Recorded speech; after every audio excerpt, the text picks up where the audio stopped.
नमस्कार, शाम के 5 बजने को हैं। दंगल में आप सभी का स्वागत है। मैं हूं आपके साथ चित्रा त्रिपाठी। क्या एक बार फिर से मंडल की राजनीति यानी ओबीसी आरक्षण के दांव को चलने की बड़ी कोशिश शुरू हो गई है? दरअसल बिहार के मुख्यमंत्री नीतीश कुमार ने जातीय जनगणना के सिलसिले में आरजेडी नेता तेजस्वी यादव से मुलाकात की है। बिहार में जेडीयू और आरजेडी जैसे दलों के नेता लंबे समय से जातियों की जनगणना के समर्थन में आवाज अपनी बुलंद करते रहे हैं। बिहार विधानसभा में इसके समर्थन में प्रस्ताव भी पास है, लेकिन जिस जातीय जनगणना के मुद्दे पर नीतीश और तेजस्वी आपस में मिल रहे हैं, वो जेडीयू की सहयोगी बीजेपी को असहज कर सकती है। अभी 20 जुलाई को ही संसद में केंद्र ने जातीय आधार पर जनगणना से संसद में इनकार किया है। जातीय जनगणना का मुद्दा लंबे समय से मंडल की राजनीति करने वालों के लिए संवेदनशील मुद्दा रहा है। लेकिन चाहे पिछली यूपीए सरकार रही हो या फिर अभी मोदी सरकार, दोनों इस पर हाथ रखने से बचना चाह रहे हैं। हालांकि बीजेपी की ओर से भी ओबीसी का दांव चलने में कोई कसर नहीं छोड़ी जा रही है। अभी कल ही केंद्र ने मेडिकल एजुकेशन में 10% आर्थिक पिछड़ों के साथ ही साथ 27% ओबीसी आरक्षण को मंजूरी दी है। मंडल के इस दांव से आने वाले समय की राजनीति क्या करवट लेने जा रही है? क्या नीतीश कुमार का दांव बिहार में नई राजनीति की संभावना को जन्म दे सकता है? और क्या वाकई जातीय जनगणना कराई जानी चाहिए? इन्हीं सारे सवालों पर आज दंगल करेंगे। लेकिन अब की बार ओबीसी से राजनीति में धार कौन जात हो पूछने से नेताओं का बनेगा काम। पहले यह रिपोर्ट, उसके बाद चर्चा की करेंगे शुरुआत।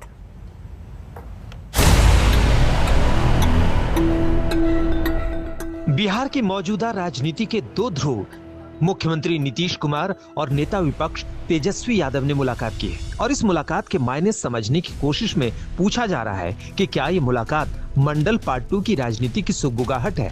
दरअसल ये मुलाकात जाति आधारित जनगणना के मद्देनजर हुई है। बिहार में नीतीश कुमार की पार्टी जेडीयू और विपक्षी दल आरजेडी पूरी तरह जाति आधारित जनगणना के समर्थन में है।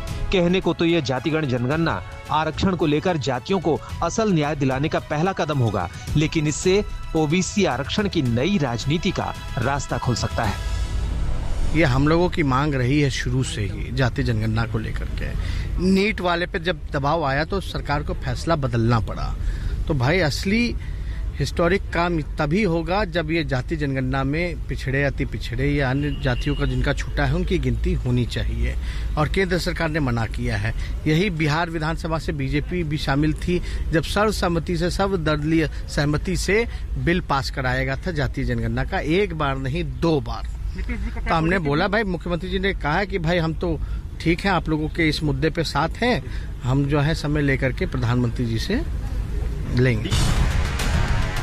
नीतीश कुमार जातिगत जनगणना का दाव लंबे समय से चल रहे हैं। 24 जुलाई को नीतीश ने ट्वीट करके कहा, हम लोगों का मानना है कि जाति आधारित जनगणना होनी चाहिए। बिहार विधानमंडल ने 28 फरवरी 2019 और फिर बिहार विधानसभा ने 27 फरवरी 2020 को सर्वसम्मति से इस आशय का प्रस्ताव पारित किया था और इसे केंद्र सरकार को भेजा गया था। केंद्र सरकार को इस मुद्दे पर पुनर्विचार करना चाहिए। इस ट्वीट से पहले भी अपने बयानों में वो इसकी वकालत कर चुके हैं। जनसंख्या नियंत्रण के लिए अगर आप सिर्फ कानून बना करके कोई उसका उपाय करेंगे, ये सभी ठीक से संभव नहीं है। जब महिलाएं पूरे तौर पर पढ़ी रहेंगी तो इतनी जागृति आती है, इतना कॉन्शसनेस होता है कि अपने आप प्रजनन दर घटेगा। तो हम लोग तो इसी पर काम कर रहे हैं। लेकिन बहुत लोग रखता खाली कानून बना देंगे और उससे हो जाएगा, तो वो तो अपना सोच है अपना। हालांकि जातिगत जनगणना पर नीतीश के आगे बढ़ने के बावजूद सहयोगी बीजेपी अभी अपने पत्ते नहीं खोल रही है। जातीय जनगणना को लेकर बिहार में राजनीति गरमाई हुई है।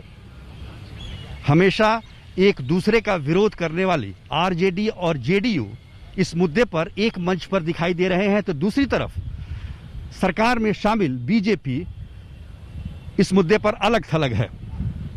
मुख्यमंत्री नीतीश कुमार जातीय जनगणना हो इसको लेकर प्रधानमंत्री नरेंद्र मोदी से मुलाकात करने वाले हैं। कहीं ये बिहार में नई राजनीति का संकेत तो नहीं है? इधर नीतीश आरजेडी के साथ मिलकर जातिगत जनगणना का गणित बिठा रहे हैं, तो बीजेपी ने भी ओबीसी के दाव खोलकर खेलने शुरू कर दिए हैं। केंद्र सरकार ने सरकारी मेडिकल अंडर ग्रेजुएट और पोस्ट ग्रेजुएट एडमिशन में 27% ओबीसी और 10% आर्थिक कमजोर छात्रों को आरक्षण को मंजूरी दे दी है। इसका फायदा तो करीब 5,500 छात्रों को होगा, लेकिन संदेश पूरी ओबीसी समुदाय को जा रहा है। ये जो निर्णय है, ये निर्णय एक बार और जो हमारे ओबीसी के भाई बहने हैं उनको प्रगति की यात्रा में बराबर का हिस्सेदार भागीदार बनाना सुनिश्चित करता है। ये कौन सी बड़ी बात नहीं है, ये इसके लिए उन्होंने शो ये किया कि सब मिनिस्टर आना, सब बैकवर्ड क्लास के एमपी जाना, उनसे मिलना। अरे ये तो बात वो खुद ही कर सकते थे। गवर्नमेंट ऑर्डर उनके नोटिस में जब आया, पेपर्स में आया, मीडिया में आया, उसी वक्त इस गलती को सुधार सकते थे। उसको इतना बड़ा एप्लीकेशन लेना, बुलाना, पब्लिसिटी करना, ये सब चुनाव के दृष्टिकोण से पब्लिसिटी ले रहे हैं। अब विपक्ष चाहे जो कहे, लेकिन मंत्रिपरिषद में सबसे अधिक ओबीसी मंत्रियों के बाद मेडिकल एजुकेशन में आरक्षण जैसे कदमों से मोदी सरकार ओबीसी वोट बैंक पर डोरे डाल रही है। पटना से सुजीत कुमार झा के साथ आज तक ब्यूरो। तो अब की बार ओबीसी वोट बैंक से धार देने की कोशिश की जा रही है। अपनी अपनी राजनीति के इसी मुद्दे पर चर्चा की शुरुआत हम करते हैं। खास मेहमान जुड़ चुके हैं, उनका तारुफ आपसे करवा देती हूं। भारतीय जनता पार्टी की ओर से राष्ट्रीय प्रवक्ता गौरव भाटिया जी हमारे साथ जुड़ चुके हैं। कांग्रेस